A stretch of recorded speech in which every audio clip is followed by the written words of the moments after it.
Keith Wood, I presume. Yes, sir. Yes, glad to be speaking to you. Skype recorder is on. I got Facebook up as well. If we need to communicate for whatever reason during the show, better to use that instead of the cell phone. Um, so, well, I don't know if you really need much of an introduction. For those that know who you are, you would. It's pretty obvious why you would be on my show. Any of my listeners know I love giving people who have been hassled by the control system the opportunity to explain what they've been through and, well, all the rest of it. But well, that being said, I guess I better stop babbling and give you the chance to introduce yourself and tell everybody, for those that don't know about you, what exactly happened to you. And, well, I guess we'll go from there. Well, as my wife will tell you, I'm not the most concise person, so I'll try to be pretty concise in giving an overview of who I am and what transpired about 3 years or over 3 years ago with the Mecosta County courts here in Michigan. And then if you want more detail, I guess you can ask. But Yes. my name is Keith Wood, and I am a husband and daddy to 8 wonderful children. We live in northwestern Michigan, and 3 years ago, it was November 24th, 2015, I stood on a public sidewalk in front of the Mecosta County courthouse, and I handed out the pamphlets entitled Juror Rights, True or False. And shortly after, I began handing them out to anybody and everybody that was either coming out of the courthouse or going in. I was arrested. I was charged with a 5-year felony of obstruction of justice, a 1-year misdemeanor jury tampering. A $150,000 bond was placed upon me, and thankfully, I had a credit card that had a limit higher than that, which I always pay off our credit cards every month. So when I looked at the limit, when I first got that, I told my wife, I said, there's no way I will ever even come close to maxing this out. Well, that day I came close. I had to put $15,000 on my credit card to get out of jail after being there for 12 hours. And essentially, my case went to trial. I was tried for the misdemeanor jury tampering, ultimately convicted in under 30 minutes by a so-called jury of my peers. And we have been in the appeals process ever since. My appeal was denied by a 2-to-1 vote in the Michigan Court of Appeals recently. And the next step is we're taking it to the Michigan Supreme Court, and we are hoping and praying that it will be heard and my conviction will be reversed on First Amendment free speech grounds. Well, that is in a nutshell, but it's a lot more than just First Amendment free speech grounds. When I spoke to you earlier this week, I told you I would re-listen to some of those things that Dave Champion, who I interviewed on my show before, and he's what best known as being the author of Income Tax Shattering the Myths, put up some great videos about jury nullification. I just watched the one where he and some other people appeared on a panel back in 2002, where he talked about jury nullification. There's also another video called The How To of Jury Nullification that he put up.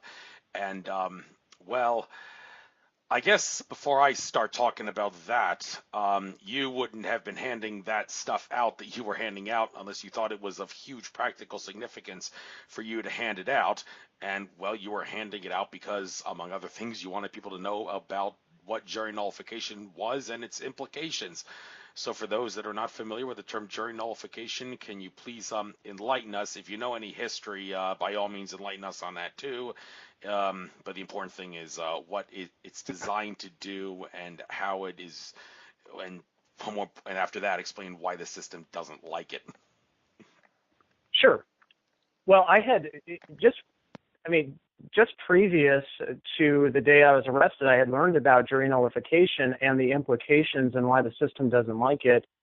And I felt like that was going to be a great opportunity to, that day was a great opportunity to get these pamphlets out into the hands of as many people as possible that would accept them. But jury nullification, it might be a misnomer, but essentially what it is, if if a if a criminal defendant is factually guilty on all of the elements of the crime, a jury does not have to render a verdict of guilty. They can actually render a not guilty. What I like to say is an innocent. Somehow the system likes to get that word guilty in, even if it's not guilty.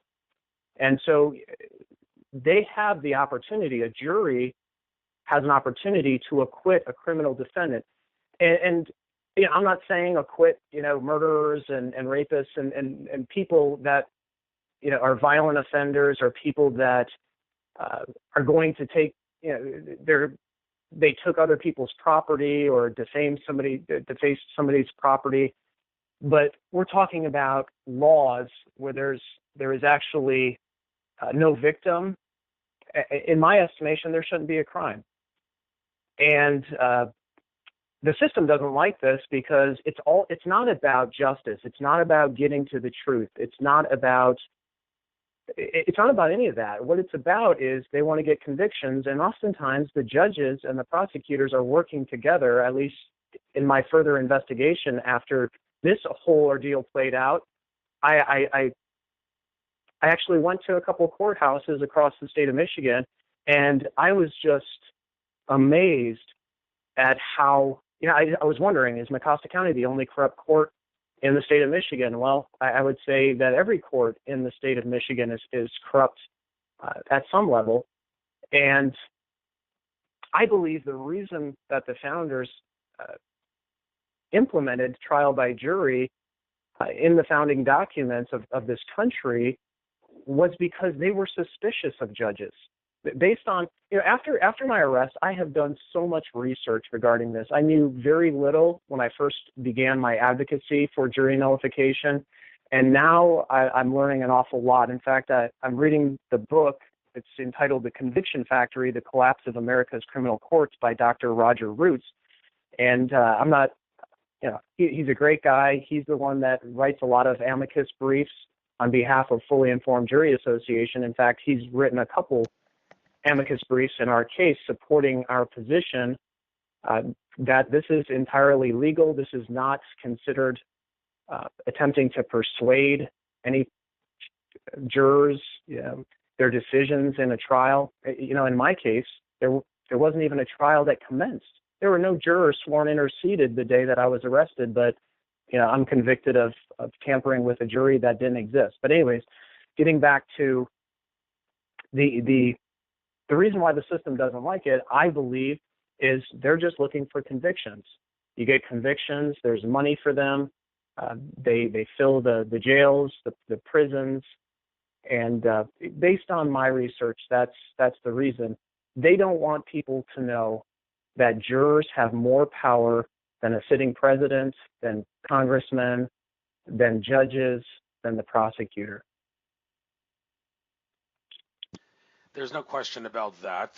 Privatized prison industry, which problem in itself, common sense would assert prison's got to be federal government because privatizing it only makes an incentive for profit, and simply keeping it in the government's hands will lower that.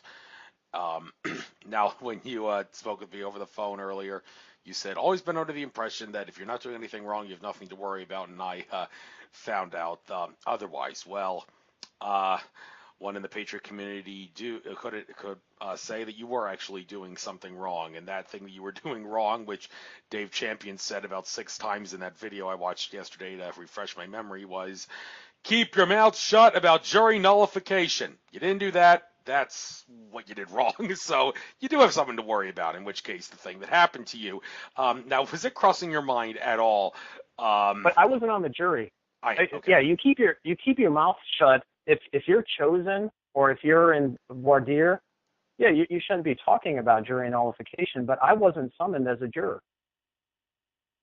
I'm on a public sidewalk in front of a courthouse handing out pamphlets, general pamphlets that were produced by FIJA, a federally recognized 501c3 nonprofit organization out of Montana.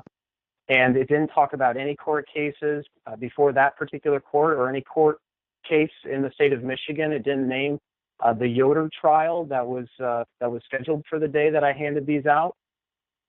And so, yeah, I understand what Dave Champion is saying. If you need to get on a jury, and for example, if it's a marijuana charge, you don't want people to know that you know about jury nullification, and you don't talk about it, but you can exercise that right, that power.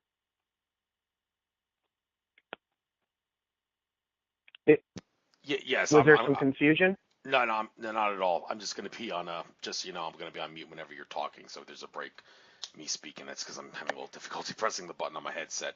But no, there is Okay. no, there really isn't any confusion. I realized that he was specifically talking about people on a jury, but while some whistleblowers feel that the best way to get information out is to get really loud and obnoxious about it in some way, just to make sure as many people hear you as possible, there's some things that are best gotten out on a hush-hush level. I know it's a paradox in a sense to say that you got to get something out, but you got to keep it hush-hush, because why would you keep quiet about something that you're trying to get out? Well, there are certain ways to do it. And, well, you had no reason to believe that the way you were doing it would be a problem. Now, when it comes to people need to know their rights as jurors to, even if the evidence shows that the person is guilty of what the courts and the prosecution is alleging, you still have the right to not convict them on the grounds that the law or the crime they're being charged with has flaws to it. You basically said no victimless crime, or another thing, of course, that's worth pointing out is intent. Simply having an intent to do it and making it clear that you have an intent to cause harm, then they also can convict you of that. But any jury needs to know that, well, the common law, and when I say common law, I don't mean common law made by judges. That's just what lots of misled lawyers and Wikipedia tell us it is. It's law based on the 1215 version of the Magna Carta, which is the version of Magna Carta, that the original version that the founding fathers felt would be the best basis of law in the nation of America.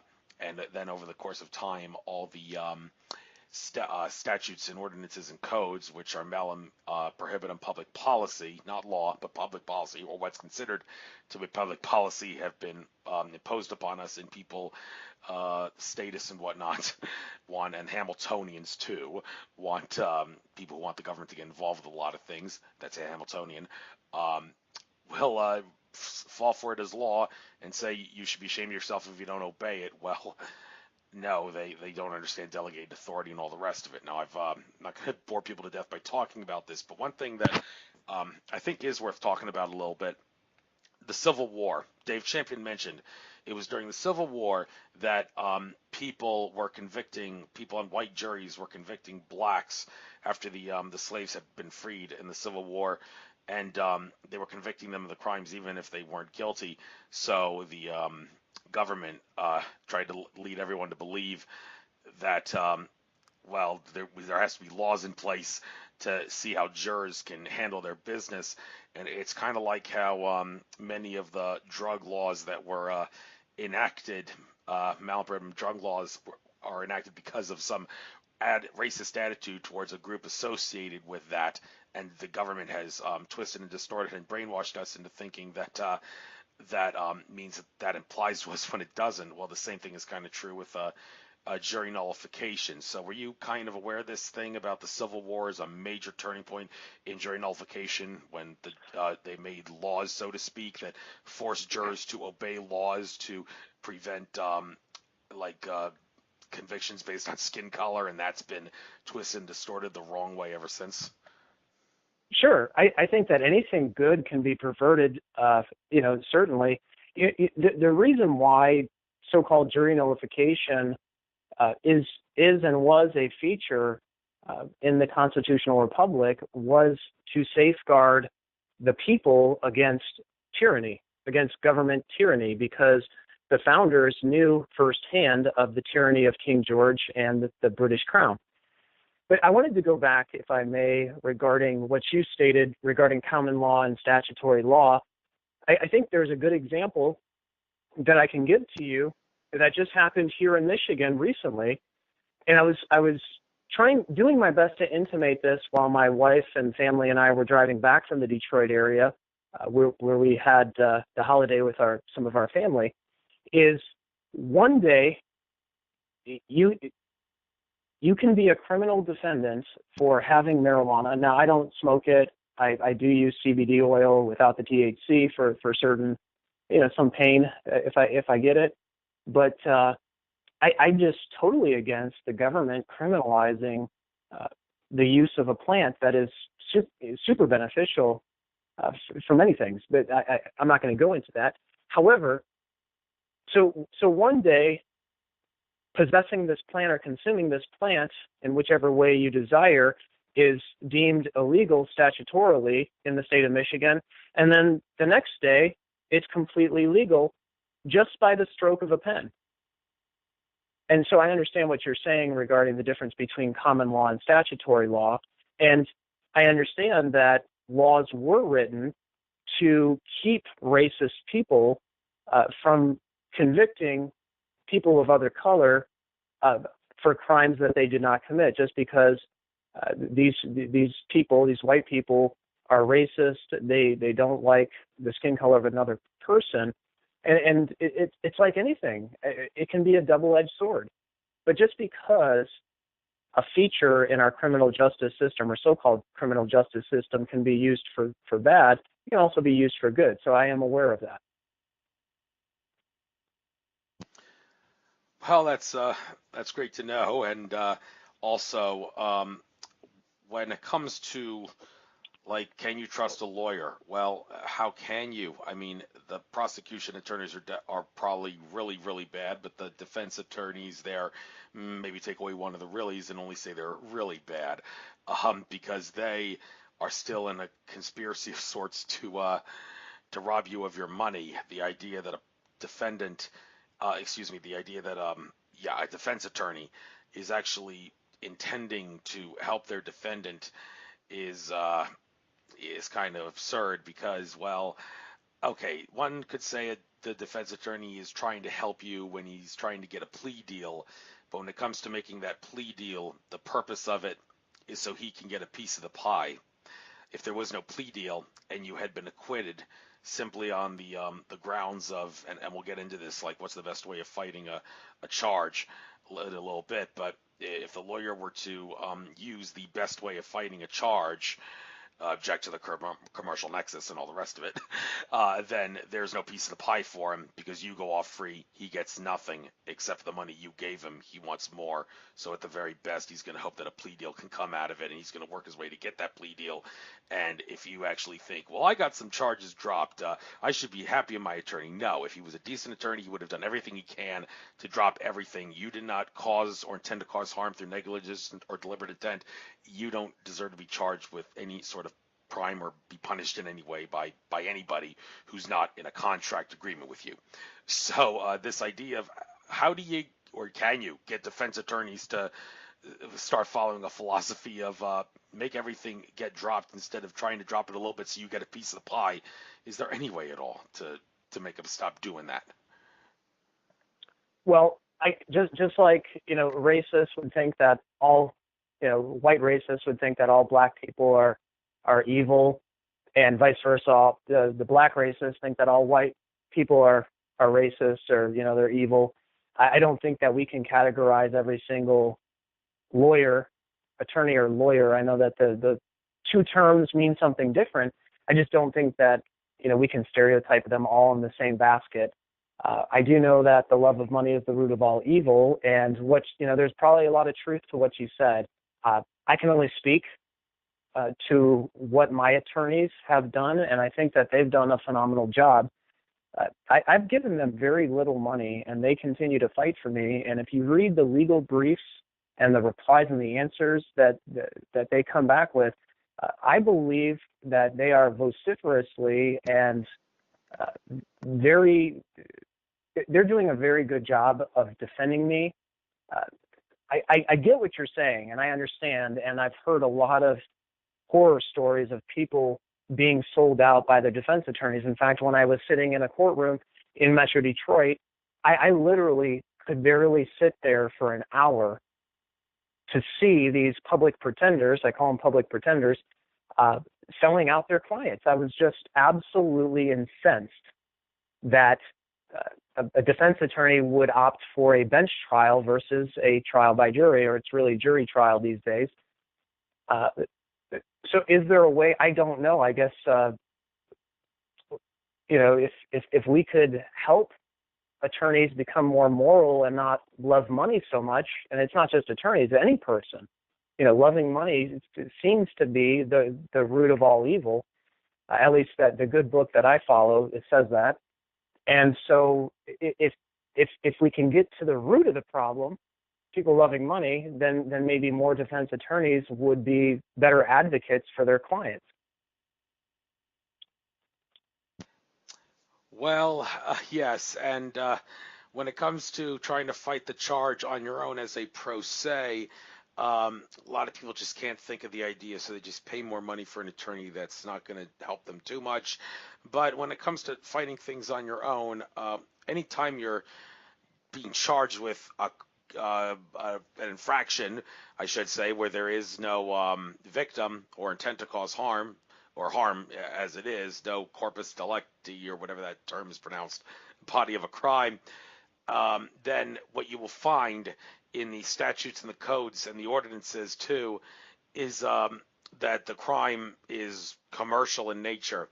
All around the world, every single courtroom has been put into maritime admiralty commercial law, keyword there being commercial, where if you can pinpoint the exact commercial nexus to the infraction, then the proper way to fight that is to object to that at trial and say something. Well, to use Eddie Craig, who I noticed is a mutual friend of yours, like with me on Facebook. I listen to his show Rule of Law very often.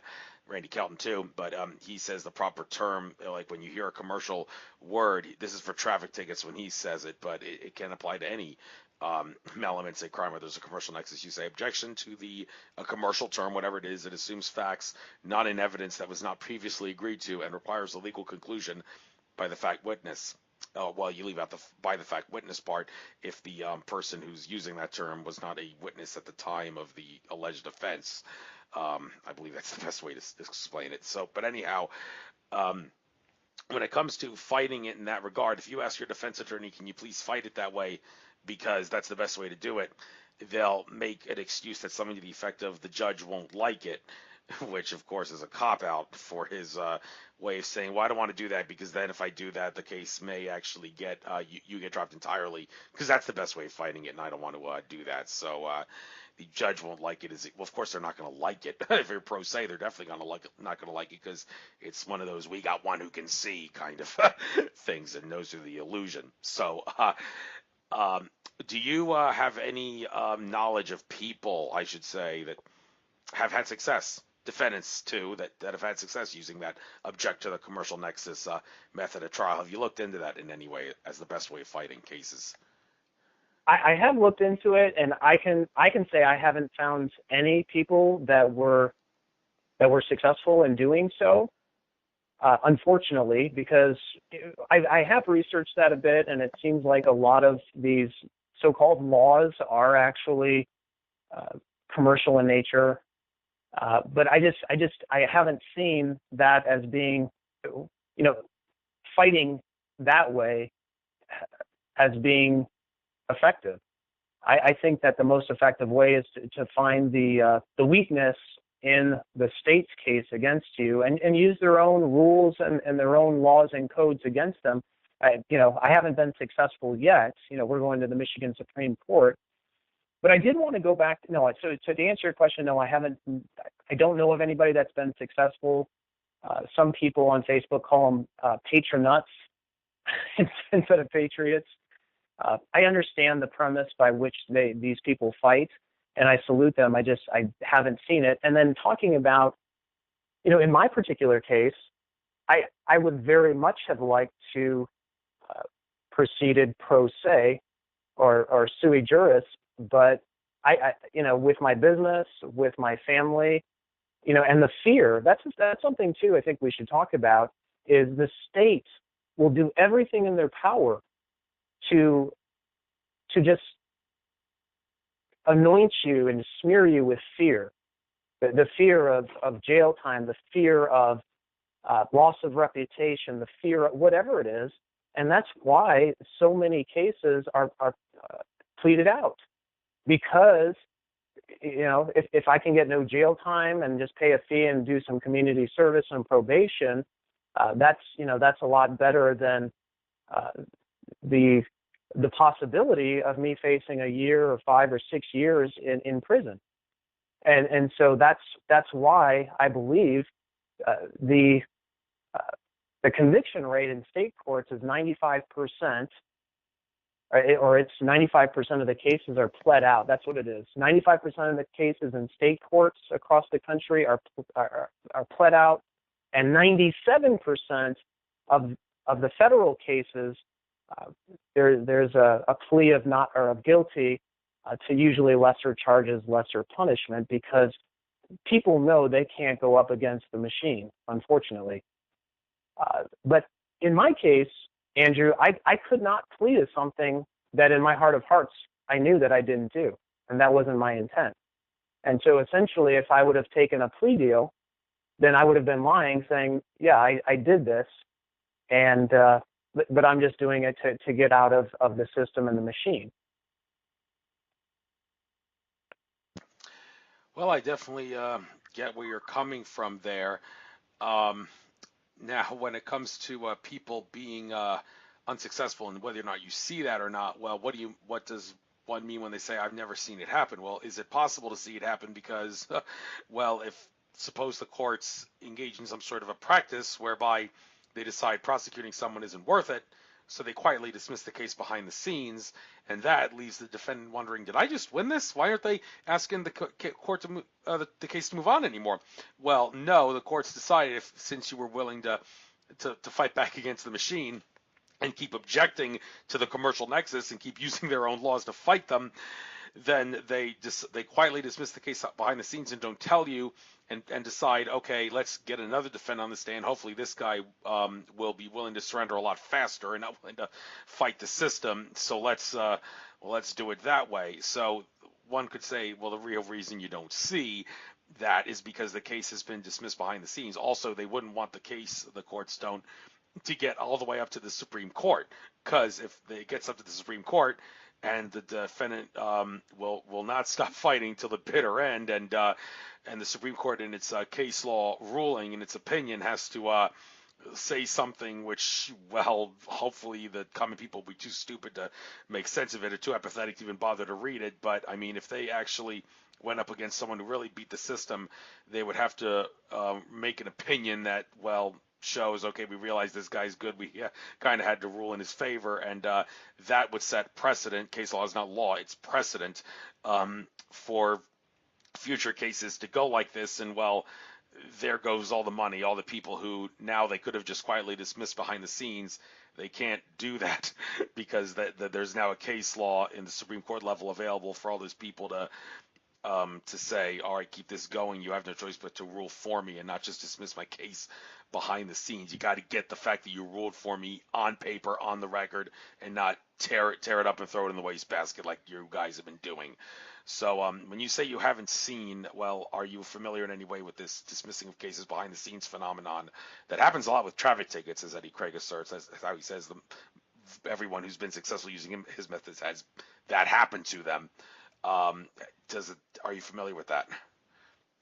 Well, probably a few cases over the years I've heard of. I can't name one off the top of my head, but I would say this, and this is my opinion. If I was faced with a traffic violation, I would have a lot more confidence in proceeding in the manner in which you're talking about, because the consequences are much less. And again, there's a lot less fear factor involved.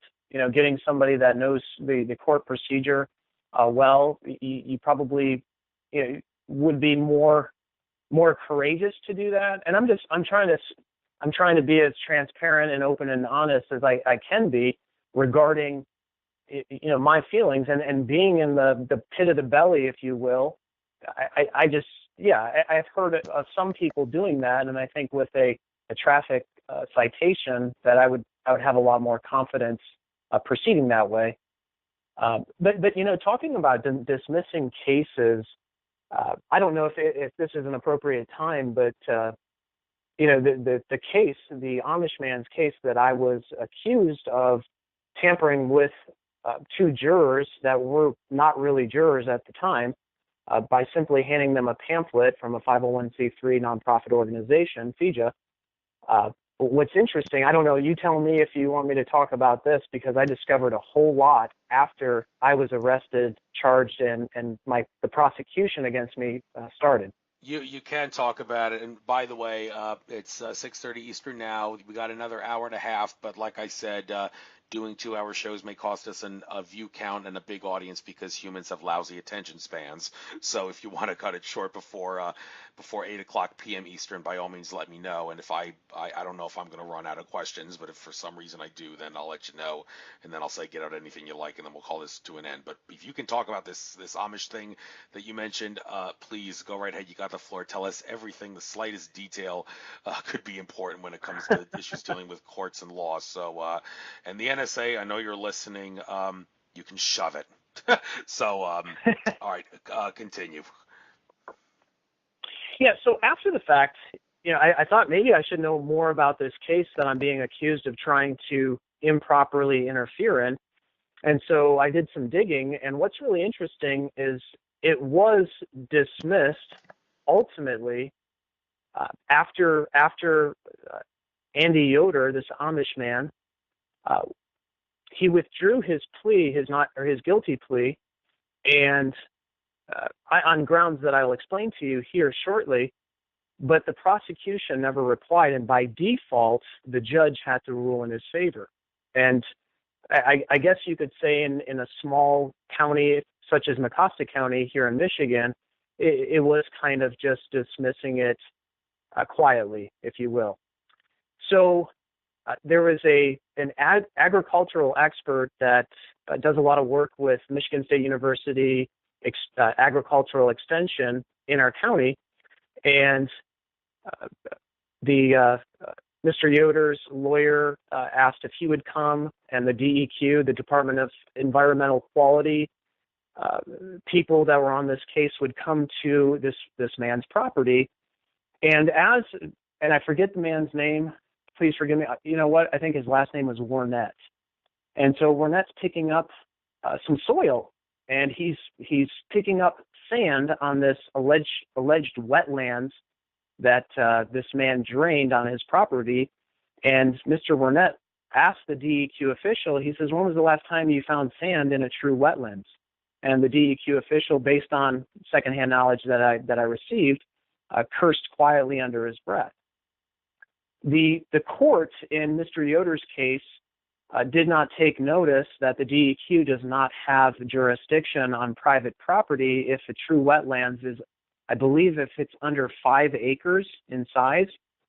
This wetlands, which it ended up not being a true wetland statutorily, was less than 3 acres, so they didn't even have jurisdiction to be on this man's property. Big surprise, right?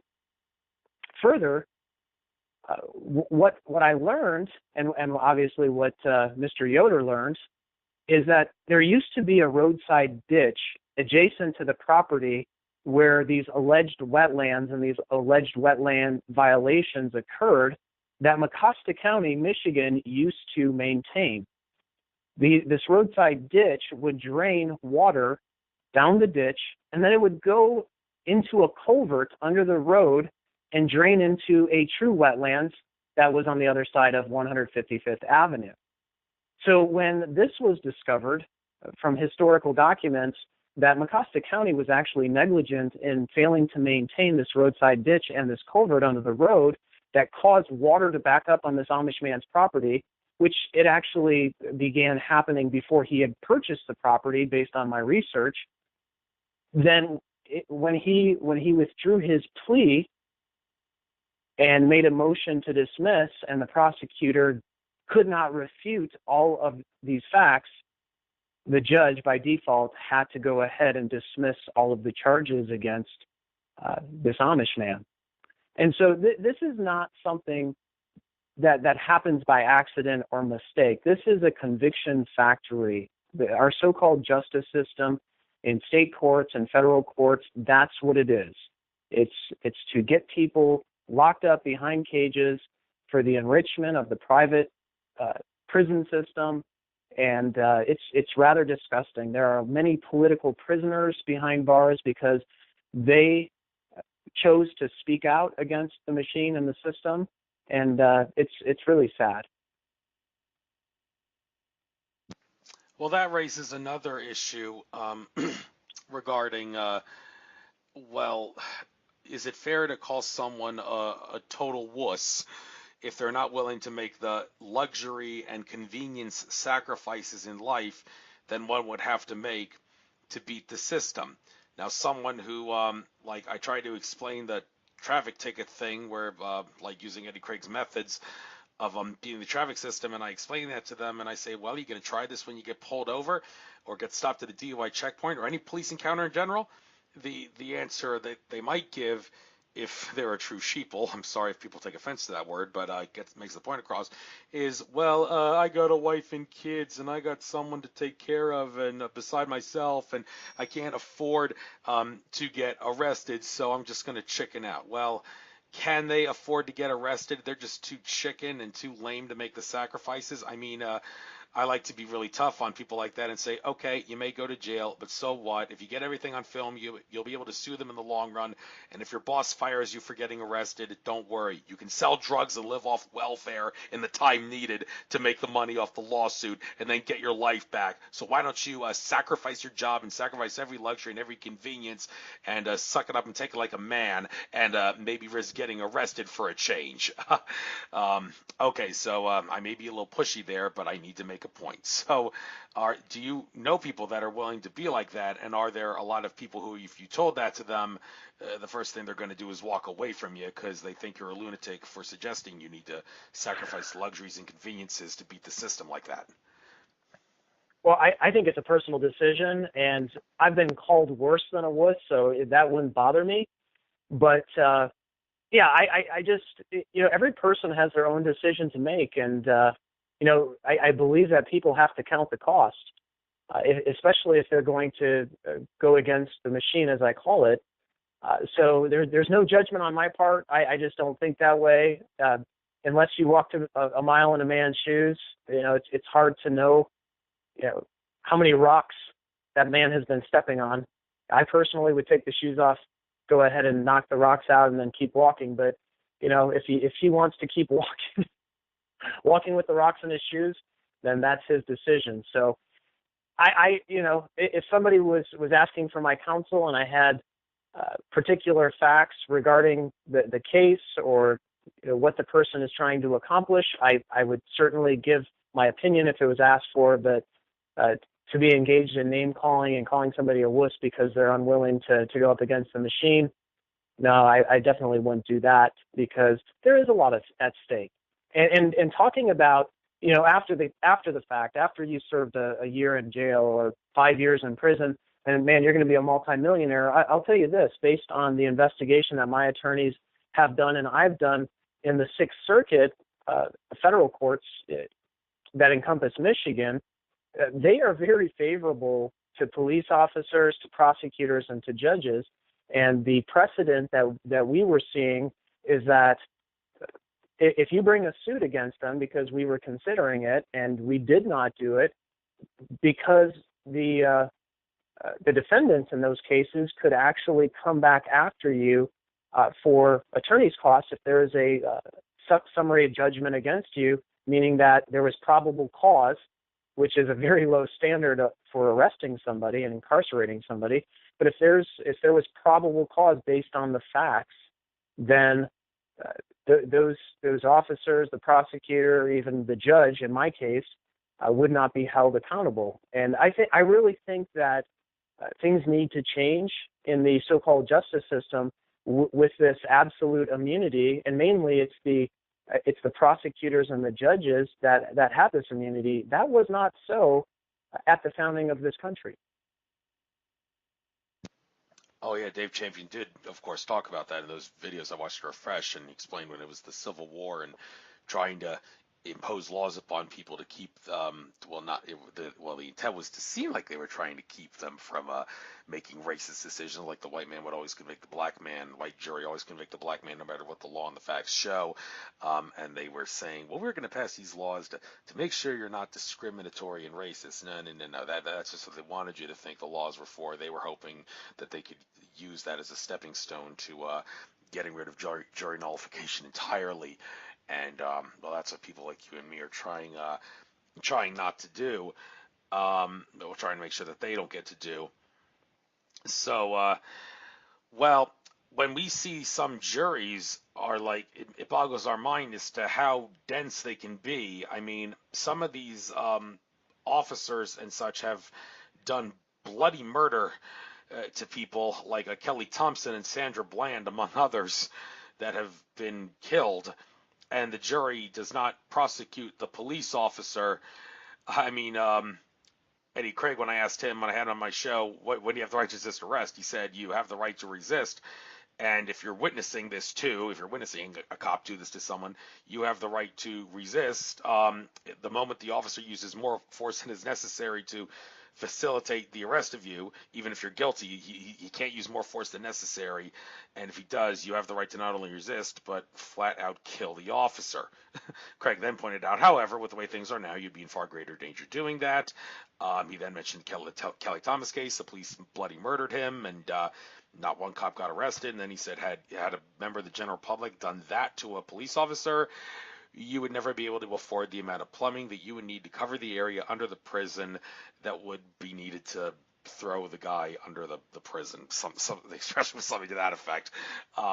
But you get my drift. And the point is, why do the jurors insist on acquitting the cops?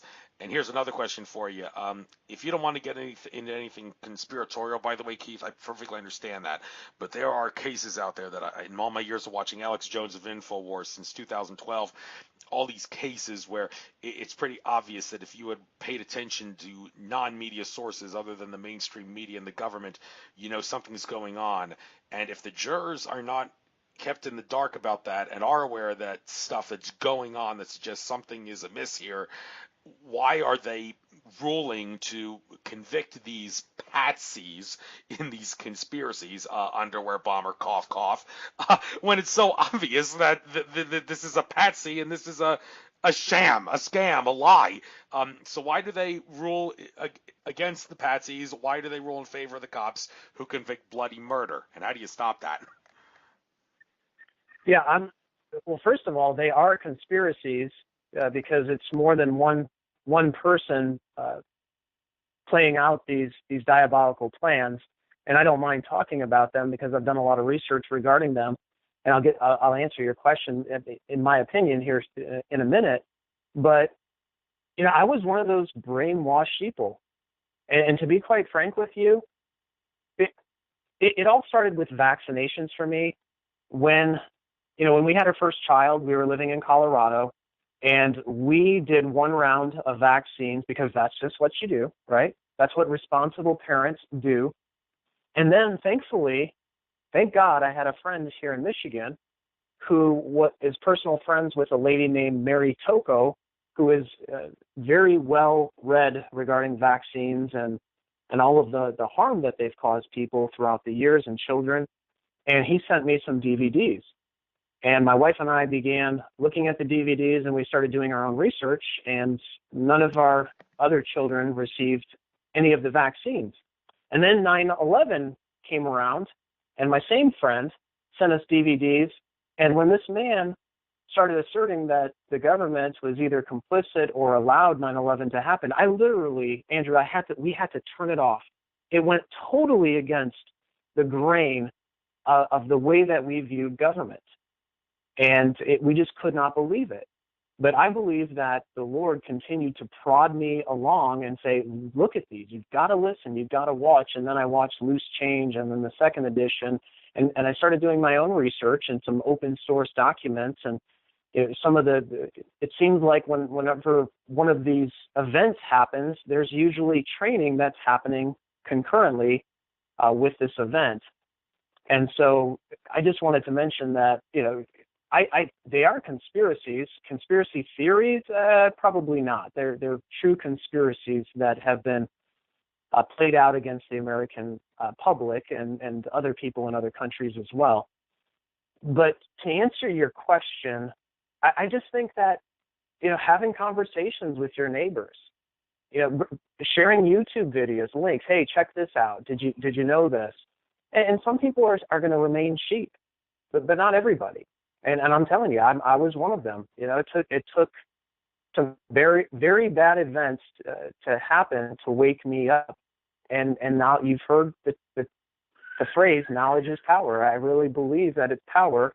And I literally pray for people to wake up, that the darkness would be, the veil and the darkness would be removed from their minds, and light would start coming to them, so that they could actually see the truth, because the truth will set you free. And the more people we have speaking up about these things, about these issues, then I think that the government actors that have enslaved the people for over centuries, probably longer than that if we really want to go back farther, but in the history of this country, they're going to lose their power, because people are going to see the charade that's been perpetrated against them, and they're not going to allow it anymore. Yes, like if we're getting into that, but my concern is the juries that are convicting the patsies and not convicting the police officers that clearly commit bloody murder. Could that be explained because they are asleep and ignorant, or is it because, well, they, dare I say it, got threatened and by someone, like maybe took them to the side, like pulled them to the side when they were trying to walk through the courthouse and says, "Hey, if you don't rule the case in this way, we're going to murder you and your wife and kids." Is that understood? And that's enough to make people chicken out and do that. So, is there any possibility? And not only that, I have to mention the judges getting involved on this too. Kurt Haskell, the guy who witnessed the underwear bomber incident, he and his wife said when they tried to take the stand as to give their victim statements, Nancy Edmonds, who was the judge in that case, gave them dirty looks when, well, Kurt Haskell anyway, when he tried to bring up the idea that this was a government conspiracy, and Umar Farouk Abdul Muttalib, the underwear bomber, was a patsy. Interesting fact about Nancy Edmonds, she was actually nominated as a judge by George Herbert Walker Bush. Goodbye and good riddance. Glad he's gone. And of all the days for Bush to nominate her, he chose to do it on September 11th, 1991. What happened exactly 10 years later? And is this not an accident? I don't think it is. I personally don't believe in coincidences. Synchronicity is my word of choice to suggest everything happens for a reason. And in this case, it's a timing factor. So these jurors, do you have any reason to think that they're being threatened to go along with the conspiracy and get along, or else? And the judges, like Nancy Edmonds, was she giving Kurt Haskell dirty looks because she was in league with George Bush when he gave his New World Order speech on September 11th, 1991, the same day that he nominated her? And, well, are they going along to get along? Or is there a lot more? Well, sure. I mean, that's entirely possible. I don't have firsthand knowledge, but I did see the video of Kurt Haskell, and I know what you're talking about. But that's entirely possible. Look, I'm reading a book right now. I'm reading two books actually, but one of the books that I'm reading is "How We Dismantled the FBI in Our Pajamas" by Mike Moore, not the liberal filmmaker. He was going by Thomas Paine. His website is, and I'm not affiliated in any way. And we've never talked, we've never met, we've never messaged, but he went by the pen name Thomas Paine for the longest time before he revealed his true identity. And he can tell you that what you're saying is absolutely true, because he was a journalist. He won many awards, and I think at the age of 28, if I recall correctly, then he kind of retired from journalism. The same day that he gave his resignation, the so-called intelligence communities tapped him, because his sources were still good, to work as a contractor for them. And I think he was working for the FBI. Well, when he started seeing the criminality that the people, the higher-ups in the intelligence community were committing, either for personal enrichment or for their friends' enrichment, that he could say no more. This man was him and his team were raking in at sometimes $100,000 a month. He's never seen money like this before, but thankfully, he had some moral fiber within him, and he said, "I'm not going to do this anymore." And he began to expose the dirty deeds of the federal government. And what happens? Well, they raided the FBI raided his house with SWAT teams. His wife and his children were there, and then they ultimately convicted him for pirating old hockey videotapes. Old hockey videotapes. So, what you're saying, I think there's a lot of truth to it. There's coercion. I really believe, based on my experience, but then also all of the research that I've done after I was arrested, that jury tampering happens on a regular basis. It's not just from the people. It's from the bench and from the prosecutor. And that definitely has to stop. How? I really don't know.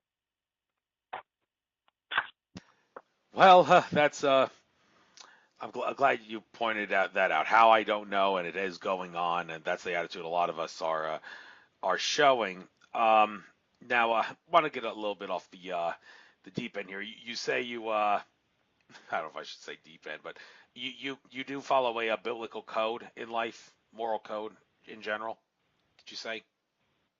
Yes, Yeah. I'm definitely a disciple of Jesus Christ. I Okay, was a so pastor for 5 years. Let me just tell you this. I was a pastor for 5 years, and I resigned because I saw that what I was reading in Scripture the church, so to speak, in Scripture was not the church that I was seeing in America, or even, I've been to El Salvador and Honduras. It's not, what we see, and a lot of it's driven by money, and it really disgusted me. And I really wanted to see God's people truly follow Jesus Christ. I wanted to empower people to use the gifts that God had given them in order to affect good, positive change in their world. And the system, the structure of the mainstream Christian church does not allow that. It engenders passivity. You come once or twice a week, you listen to a sermon, sing some songs, give your money, and then you leave. And are you really changed? Very few people are actually changed by that structure.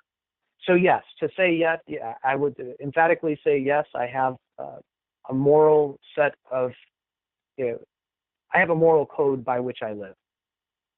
well, yeah, and the reason I was asking that is I wanted to know, in general, that Christianity does believe in the idea of spirit guides and guardian angels, right?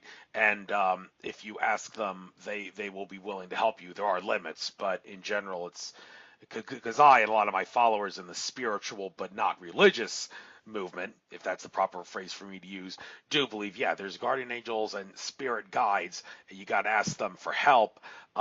Is that in league with what Christians believe? And then after I give you a chance to answer, I'll explain what the real kicker at all this is, why I'm asking it. Well, yeah, is that generally what you and fellow Christians believe in? Yeah, in a nutshell, I do believe that there are angels and there are fallen angels that follow Satan, and yeah, and I believe that according to God's word, it says that they are heirs. They are ministering angels to the heirs of salvation. So yes, I would say that. And your question is probably, why do bad things happen to good people, right?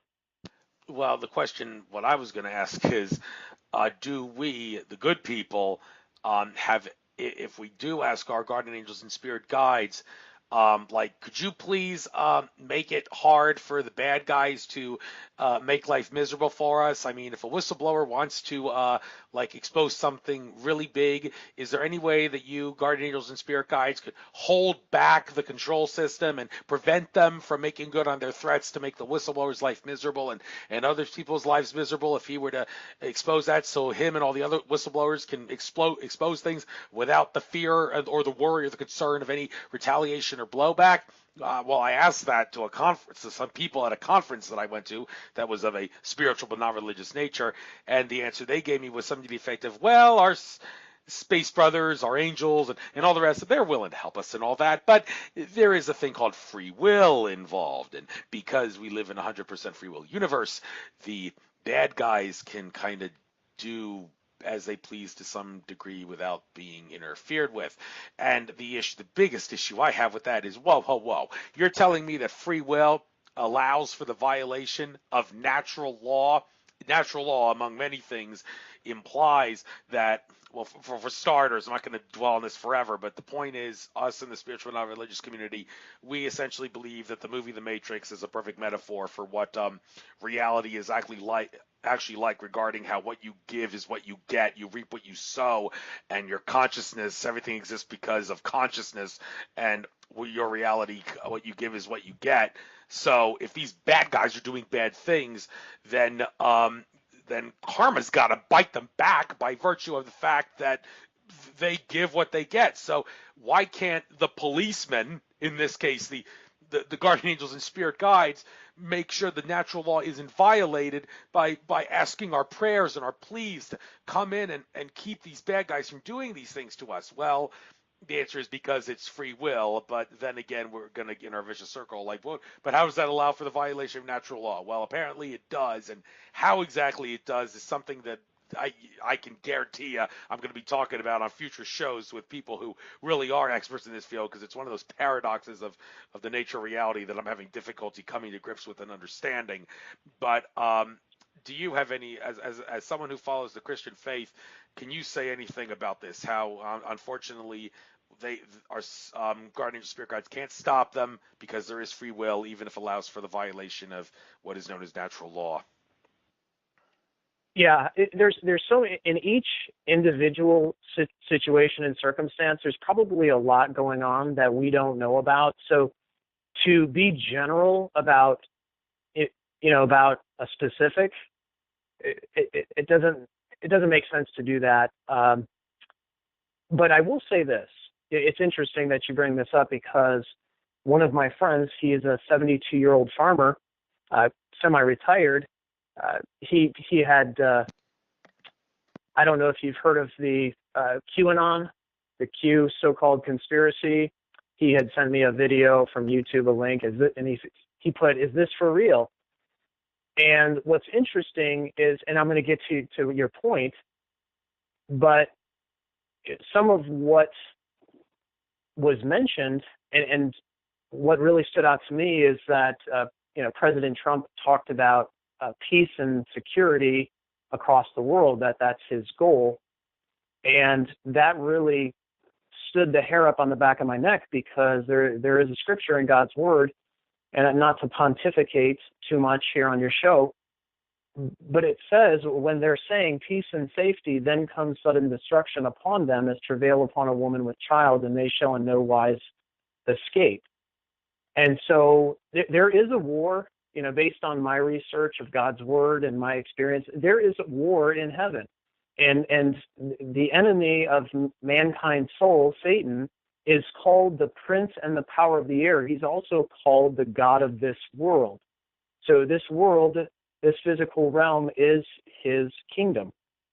And we also see in the book of Daniel that Daniel was fasting and seeking an answer from God. And finally, when the messenger angel, I believe it was Gabriel, came to him, he said, the moment you set your heart to understand, God heard you, but I was withstood to my face by the prince of Persia. And so, I do believe that, again, I think that there's a lot of circumstance. Sometimes God allows things to happen because, people need to be punished, or maybe God just wants them to surrender their heart to him. It's not about living an easy life here on earth.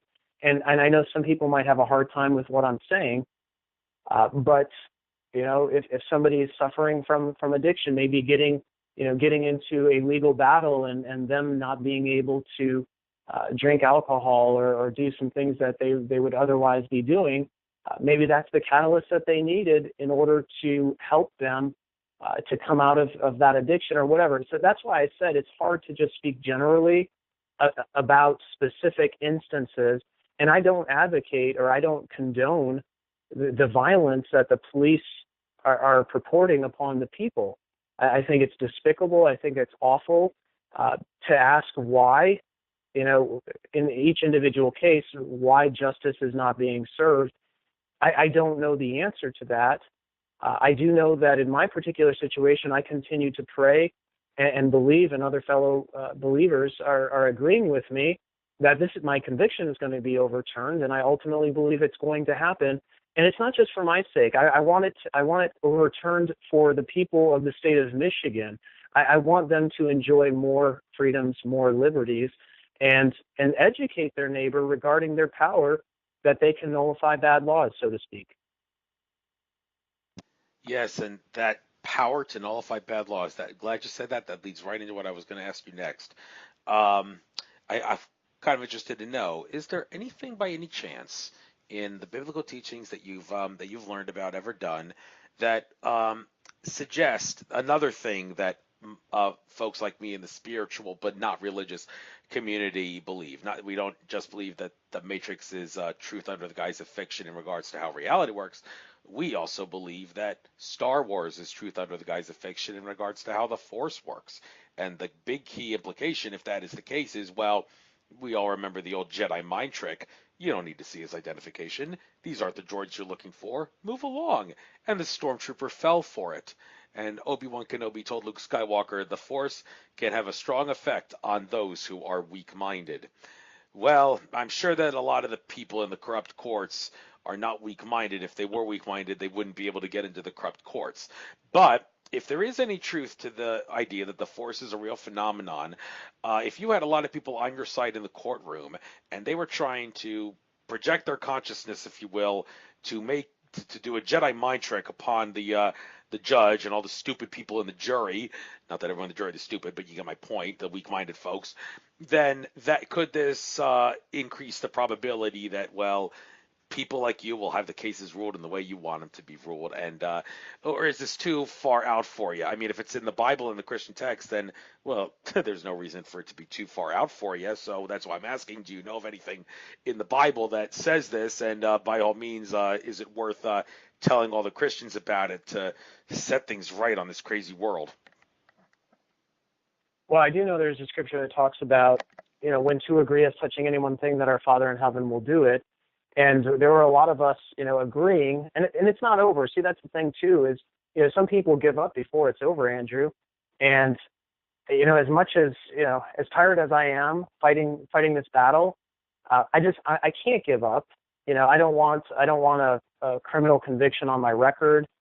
I do believe that we can. I believe that the more people coming together in agreement, praying about the same thing, the same outcome, they can affect change. And so if I do believe that, then the follow-up question would be, then why didn't that happen in my case?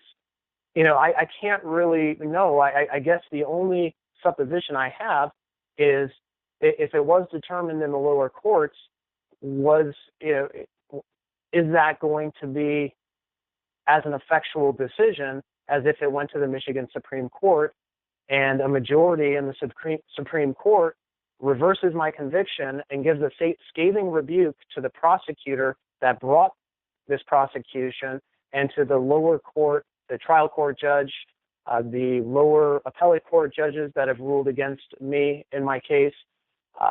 If we play it out to the end, and my conviction is reversed, which I'm fully persuaded that it's going to be, then that is precedent for all of the people in the state of Michigan that can stand on a public sidewalk in front of their county courthouses and hand out this information with impunity. So, and it brings a scripture to my mind too, Andrew, is, I think it's found in the book of Romans: for all things work together for good to them that love God and are the called according to his purpose. I think where we get hung up so much is my comfortability, my purpose, my goals.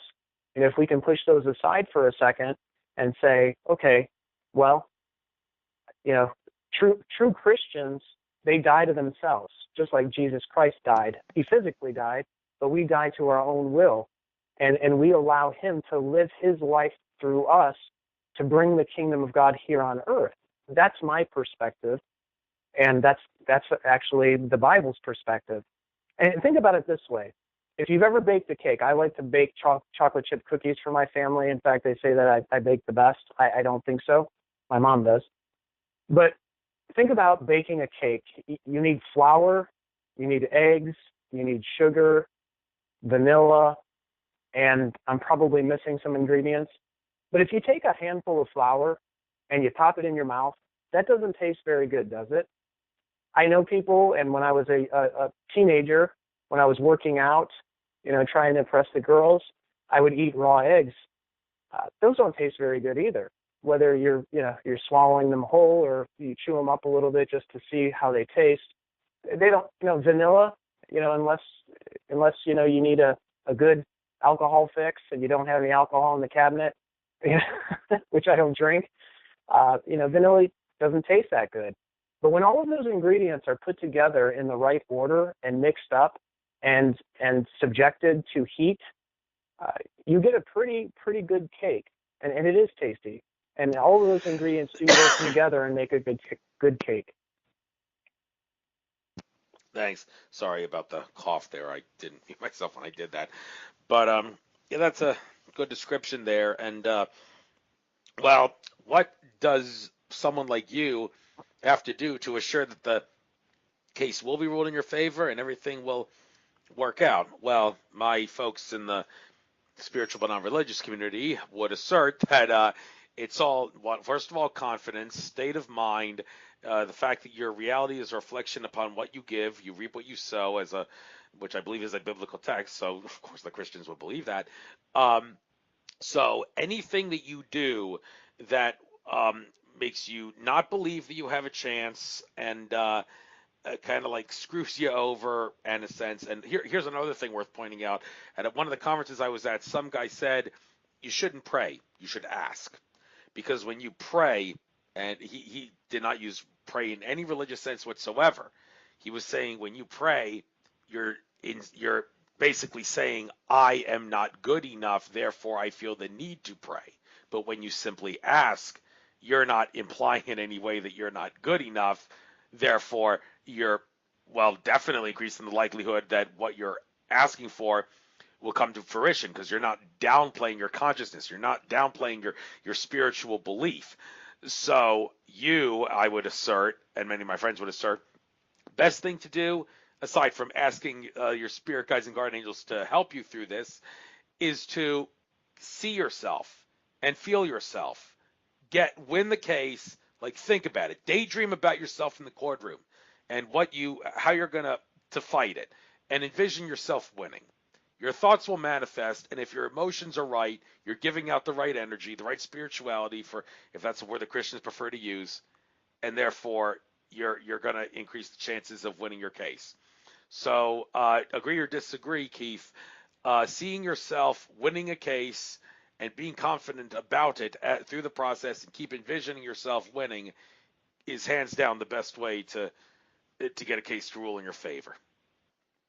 I think that there's some truth to it. It's probably not the only thing you need to do, but I think that there's a lot of truth to that. And I do my best to stay positive. I have a great support system, and I do think that in anything, whether it's spiritual, if it's fighting tyrant government officials, corrupt criminal government officials, I think that's the key is not to get negative and to get down. And you do need to stay positive. I think that's it. But to speak to what you said, don't ask. Well, I do have a problem with that because Jesus himself said, ask and it shall be given to you, seek and you shall find, knock and it shall be opened unto you. Don't pray. I said ask, but don't pray. The problem with pray is when you pray, you are basically saying, I'm not good enough. By putting yourself on your knees and your hands up in a praying position, you're basically saying, I'm not worthy, I'm not well enough, so it's better to not get prayer involved and downplaying your abilities. It's better to just straight up ask. That's what I said. So. Well, prayer is, whatever position you're in, Andrew, prayer is simply talking to God. So, there are times when I feel that I need to kneel. I'll just give you an example. You want to talk about a miracle? If I can, because it goes to what you're talking about, and I am going off the tracks a little bit. It's not the deep end, I don't think. But when our seventh child was born, Asher, and we've had home births with midwives for the last five children, I want to say.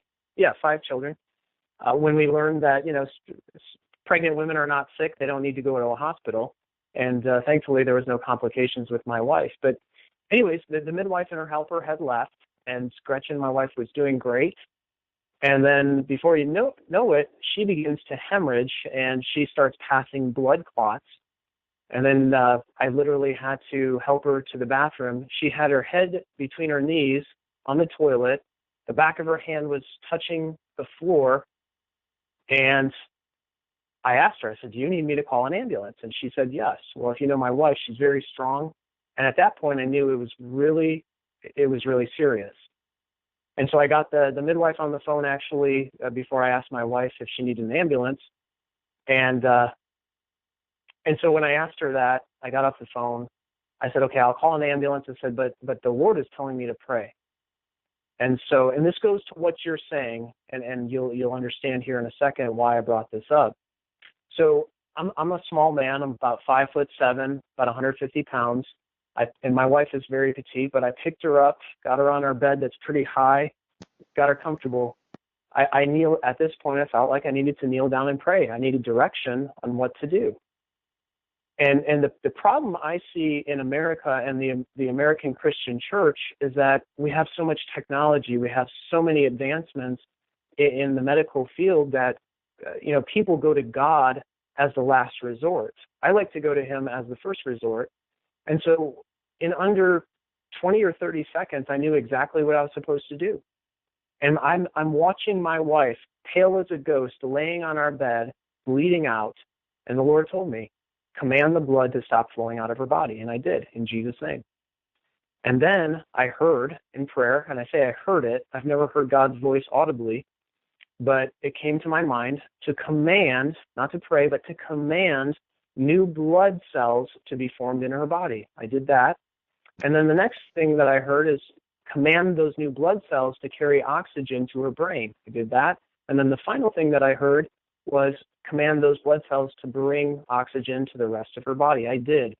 As I spoke those words, see, that's the beauty of being made in God's image, Andrew. God spoke and it happened in the beginning. He said, "Let there be," and it was. Well, we're created in God's image. And I think that the greatest lie that the followers of Jesus and those that believe in God have ever been told is you're powerless. You don't have any power. Because if the enemy can tell you that you're powerless and you don't have any power, then he's won and you've lost. But I saw the color in my wife's face return, in her body return, and I asked her, "Are you okay?" She said, "I'm okay." And so I think that there are times when you have to hear from God. I'm not giving medical advice. This is not medical advice. You're probably chuckling there under your mute button. But it's important to be in tune with God's Holy Spirit to know when to pray, as you put it, and when to ask. When to kneel, when not to kneel. And so it's being led by God's Spirit that makes all the difference, in my opinion and in my experience. Well, I don't need to bore the listeners with any experiences I've had regarding what could be construed as somewhat miraculous, but anyhow, moving on to Didn't mean to bore you. yeah, you didn't bore you. No, you didn't bore me at all. Did I say that? No, I'm just. Well, you know what? I'm making a mistake right now. I'm downplaying my abilities as a guest, suggesting that I bore people. What a hypocrite I am. I shouldn't be doing that. Then again, I'm also making a joke out of the whole thing saying it. But well, I suppose that makes another point. Got to keep humor about it. Been accused of not having much of a sense of humor myself by a lot of people, but anyhow, I'm sure I do. Moving on to some other things here. Uh, now, I can't resist but asking you, what's the whole thing about immigration deal with you when it regards to people's rights and all that? Because if it's believed that we're, like you said, all created in man's image, then well, then are we all man? Why should people of other countries be treated any differently? And you live not too far from the Canadian border, I presume. Um, are any of the Canadians like kind of scratching their heads, maybe wondering why isn't Donald Trump want to build a wall on the Canadian-American border? Why is he so bent on building one on the Mexican border? Is he actually against Mexicans in some way? And well, no, it's just one border is more dangerous than the other, some would assert.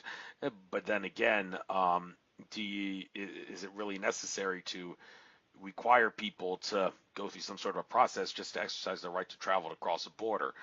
Well, apparently in the real world, different languages and different currencies are the reasons why we can't have open borders, and that unfortunately seems to fly in the face of the idea that all people are created equal.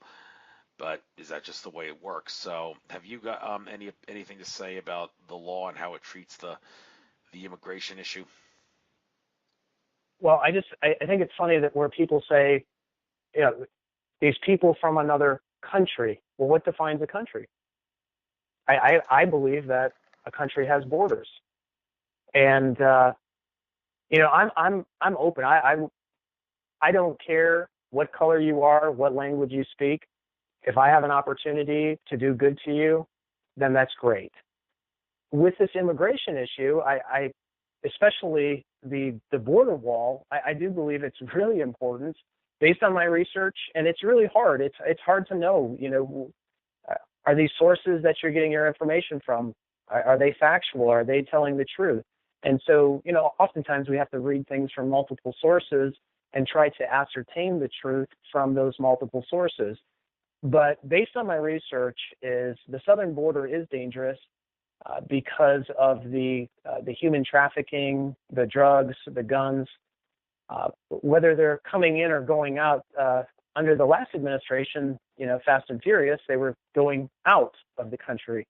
So I think a border would have served very, very well for to keep these illegal guns that were being trafficked down to Mexico to do some type of scientific, I don't know, experimentation where the guns would end up. It never made any sense to me. But listen, I'm not a Democrat. I'm not a Republican. I believe for the longest time they've all worked on the same side. It really perplexed me, and I'll get back to the border here in a second. But I really woke up to this. The reason why I have the left-right paradigm that's easier to control people is when I believe during George W. Bush's reign, where there was a majority in both chambers of Congress, and I think it was for 6 years. So the Republicans had the House and the Senate, and then the executive, the presidency, was Republican controlled. And apparently, Republicans are pro-life. And I started scratching my head saying, well, if all of these people, if the majority and the president that wouldn't veto a bill to abolish abortion, in these 6 years, I believe it was, why didn't they pass it? And so anyways, that cured me of the, this left-right paradigm that was spoon-fed to me and I was brainwashed with for decades anyways. But I really believe that at the southern border, just a lot of atrocities are happening with human trafficking and with drugs and all that. I'm not necessarily against drugs. I think people should have their own choice. Is if they want to do that to their body, and they're answerable to their creator, to the creator. But when you're talking about dangerous drugs that are targeted to certain communities, certain people, to demoralize them, to keep them in poverty, I do have a problem with that.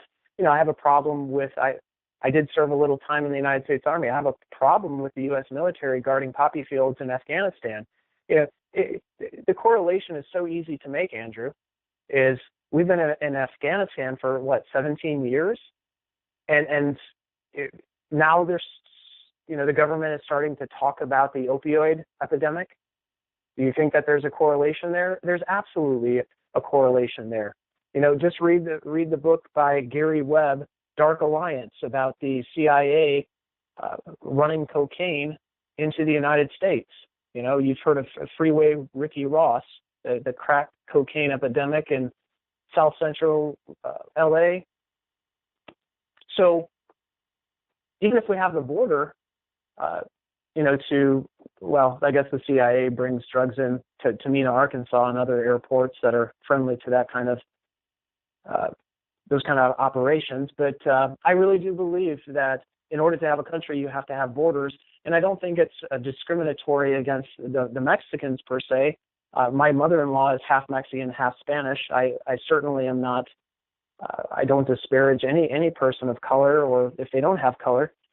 But I think it's very important. If you're going to have a country, you're going to have borders, and especially on the southern border right now, that we do need a barrier to keep all of this nefarious activity from coming into the country.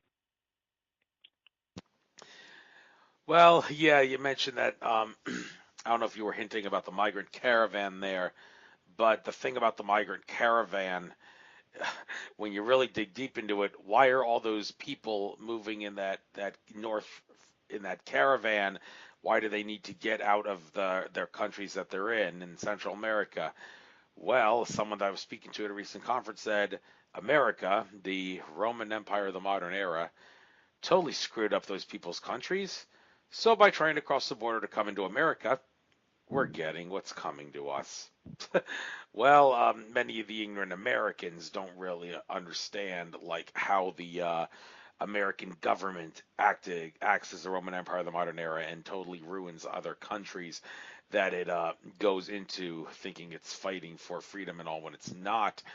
Um, but to suggest that we ought to let these migrants, this caravan of migrants, into this country as a way of saying you screwed up our country, now you're getting what's coming to you. Do we like? Is that kind of is not how should I say?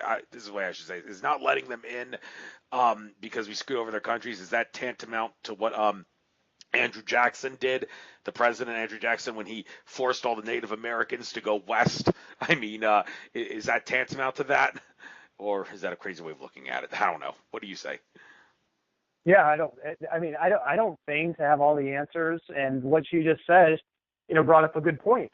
I guess I didn't even consider, and I had to agree with you that the United States government has meddled in so many countries' affairs for so long and screwed up their countries and caused all of this violence and this criminality and corruption, at the highest levels in these other countries. But I do believe that there's certain elements within that caravan that are intentionally trying to come into our country, not for asylum purposes, but to actually wreak havoc here in this country. So, I'm totally for immigration. Uh, you know, I'm I think my grandfather or his dad came through Ellis Island in the early 1900s. I think it was my great grandfather from Germany in the early 1900s. So I'm all for immigration. And to speak to what you said, it really, I just don't think that we can let everybody in that wants to come in. I think that there has to be some rules and a process that people need to follow in order to immigrate here to the United States or to other countries if they have similar immigration laws. That that there's a reason why those laws are in place, and I think that people need to follow it. Now, I don't know if you're conflating, what's happened with the Native Americans. I think that what the U.S. government did to them is atrocious. I have a very little bit of Native American. I'm a Heinz 57 kind of guy. I don't like to eat it, but I'm a mix of just about everything, it seems like. And I think it was atrocious to what Andrew Jackson did some good too, by kicking out the central bankers and saying no more. There's a reason why Trump, has his portrait in the Oval Office. I don't think it's because he encouraged violence against the Native Americans. I think it was because he was sending a message to the American people that the Fed is coming down, or at least it's going to be restructured. That's my hope, anyways, and I'm praying for that, definitely. But you have a good point, I think, and I don't claim to have all the answers. So I think it's different. I don't think that the U.S. government should have committed all of the atrocities against the Native Americans that first inhabited what we know as United States of America or America. Yes, I have a lot of respect for the Native Americans. Been to a bunch of conferences where some of the speakers have a lot to say about what the Native Americans have faith in and whatnot.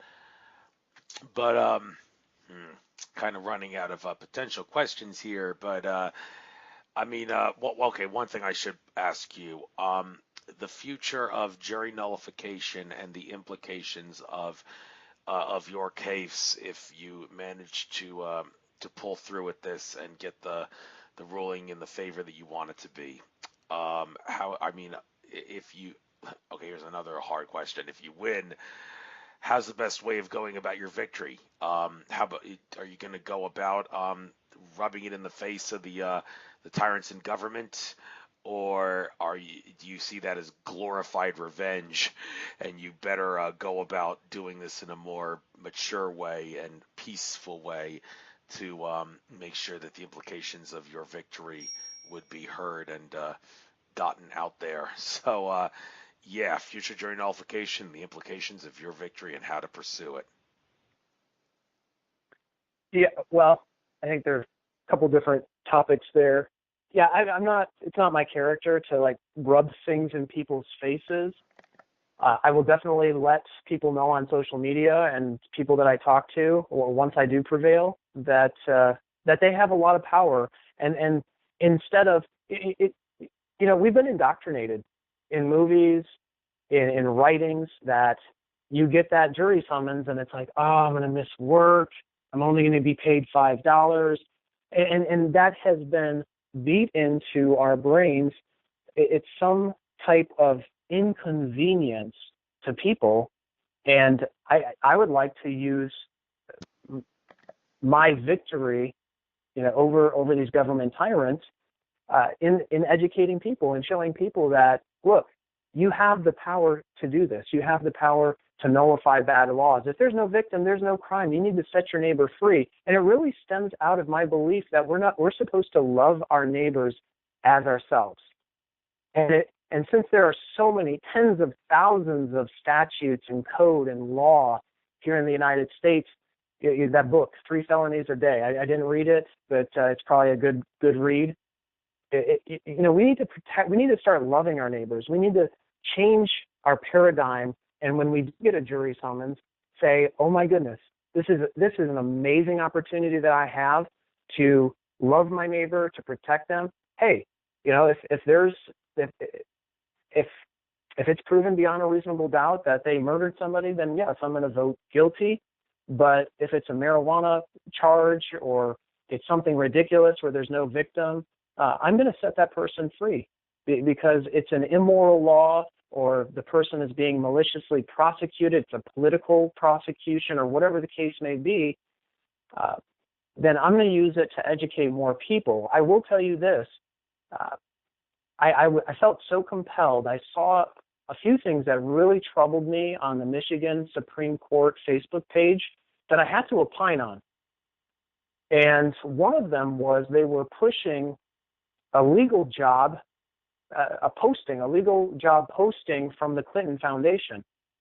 And I don't want to get too deep into that, but if you do a little bit of research on the Clinton Foundation, I think that the foundation and the principals are going to be in hot water here shortly, or at least I hope so, for their crimes against humanity and possibly acting as an agent of a foreign government and not a nonprofit that they're registered as.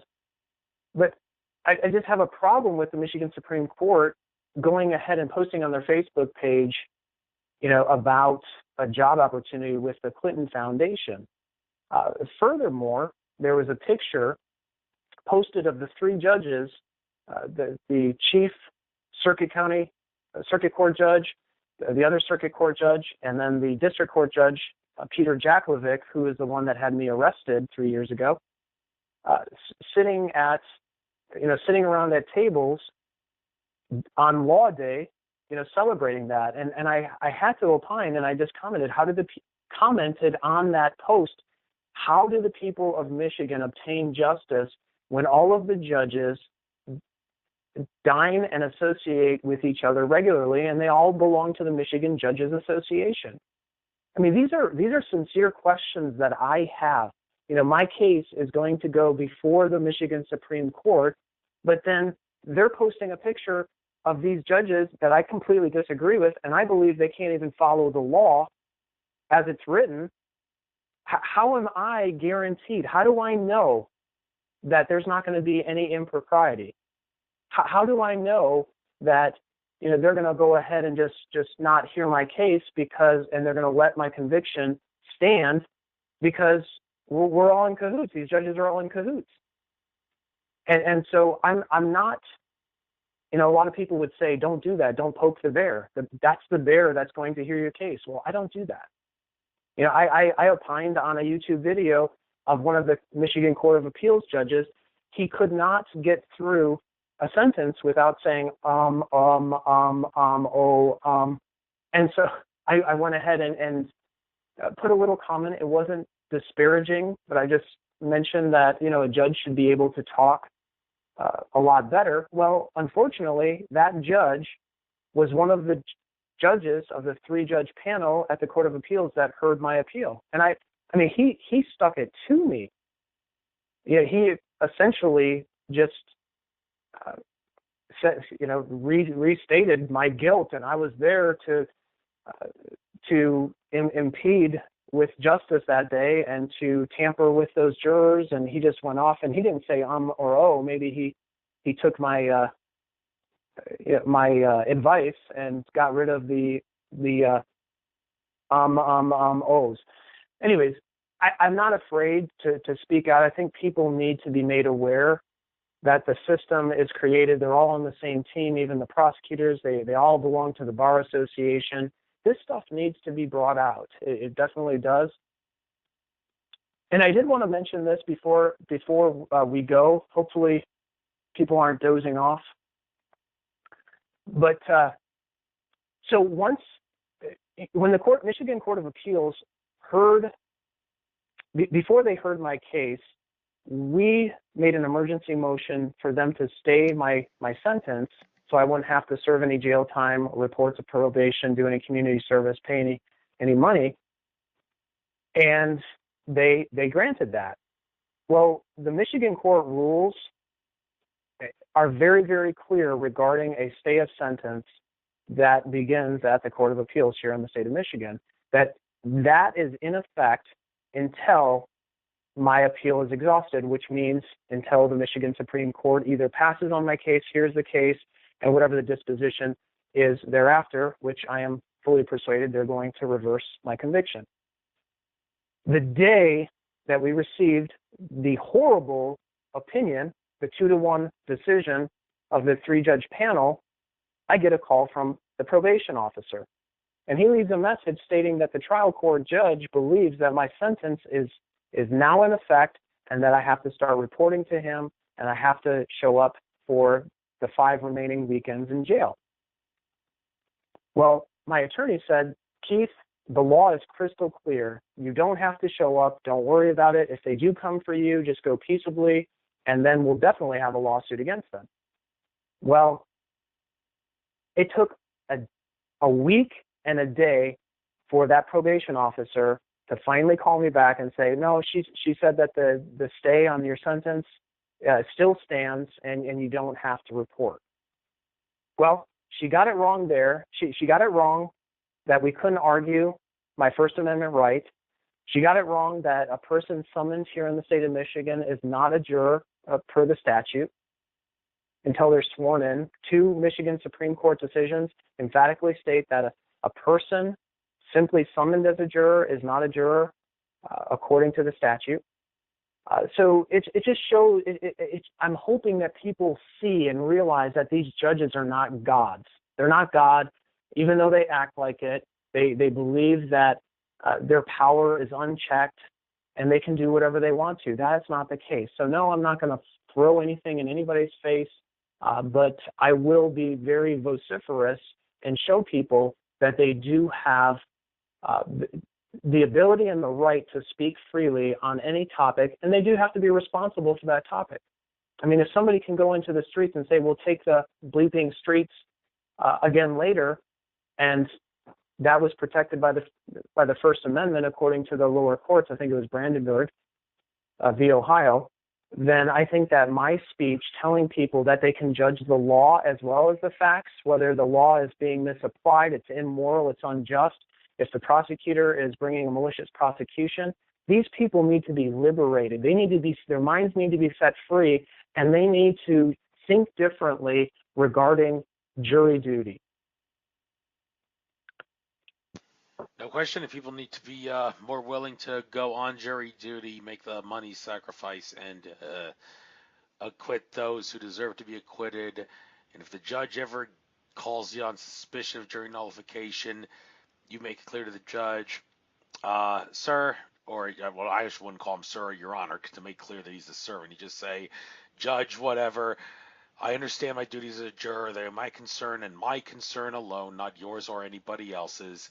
With that being said, I wish to go back to the juror room to debate and discuss things with my buddies. Or some, yeah, you get where I'm coming from. That's basically what Dave Champion said you need to say if they try to get in your face about suspecting that you're on jury nullification. But actually, before we go, there's something I noticed, your most recent Facebook post, talking about the Green Plan or the Green Deal. I've been looking at some of Alex Jones's of Infowars posts so recently, talking about how the Green Deal is really not all it's cracked up to be. You instantly see green, and it's not. it's all No, about nature. it's not. But okay, so this has nothing to do with what you're referring to. This has to do with an association that I live within. Oh, okay, you got me. Oh yeah, the Green Plan, not Green Deal. Okay, so yeah. thank you for pointing that out. Yeah, the automatically seeing the word green there. I think something's something to do with the recent Green Deal. So, but anyhow, I guess I might as well end it here. It was a pleasure having you on.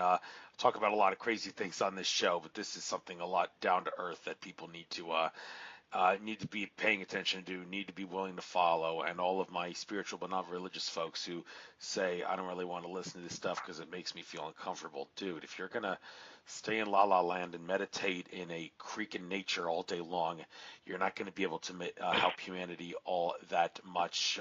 Yeah, you may spread some love energy here or there, but dude, you have to get active from a verbal standpoint and a 5-sense standpoint, and not just use the force in peaceful ways that make you think you can act like a couch potato on a nature creek. So people like you. Yeah. Yeah. Go ahead. Yeah. I'm sorry. I have no financial stake in these, but if I could make some book recommendations to people that I have read, is that okay? Yeah. Go ahead. Okay. So the Cato Institute, which out of Washington D.C., which wrote an amicus brief at our latest appeal. They published a book entitled Jury Nullification, The Evolution of a Doctrine by Clay Conrad. I believe he's an attorney in Texas, I believe. That's a very good read. Another very good read that one of my buddies who's currently in prison in the state of Michigan for marijuana, very, very smart guy. And if any of your listeners have ever heard of Ted Visner, the state just completely railroaded him. But anyways, he had read Consent of the Governed, The People's Guide to Holding Government Accountable. We don't have to wait for elections. Jason W. Hoyt is the author there.